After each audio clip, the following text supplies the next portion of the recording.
Vote কেন্দ্রে সংবাদ সংগ্রহ করতে গিয়ে হামলার শিকার সংবাদকর্মীরা। শরীয়তপুরের জাজিরা উপজেলায় প্রকাশ্যে ভোট দিতে চাপ দেন মোটরসাইকেল প্রতীকের চেয়ারম্যান প্রার্থী ইদ্রিস ফরাজীর সমর্থকরা। এ বিষয়ে সংবাদ সংগ্রহে গেলে সাংবাদিকদের উপর চড়াও হন তারা। এক পর্যায়ে লাঠিসোঁটা নিয়ে হামলা চালান। এতে কমপক্ষে ৯ জন আহত হয়। গুরুতর ৩ জনকে জাজিরা উপজেলা স্বাস্থ্য কমপ্লেক্সে ভর্তি করা হয়েছে। লক্ষ্মীপুরের রামগঞ্জ উপজেলায় কেন্দ্রের বাইরে ভোটারদের প্রভাবিত করছিল আনারস প্রতীকের সমর্থকরা। ভিডিও ধারণ করতে গেলে গ্লোবাল টেলিভিশনের লক্ষ্মীপুর প্রতিনিধির গাড়ি ভাঙচুর করা হয়। পরে পুলিশ পরিস্থিতি নিয়ন্ত্রণে আনে। এ ঘটনায় আটক করা হয়েছে ৩ জনকে।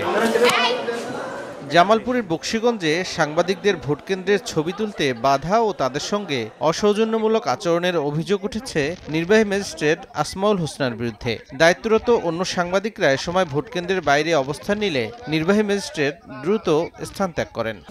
নগদে ৫০০ টাকা বা তার বেশি পেমেন্টে পেতে পারেন ঢাকায় জমিসহ ২০ কোটি টাকার পুরস্কার।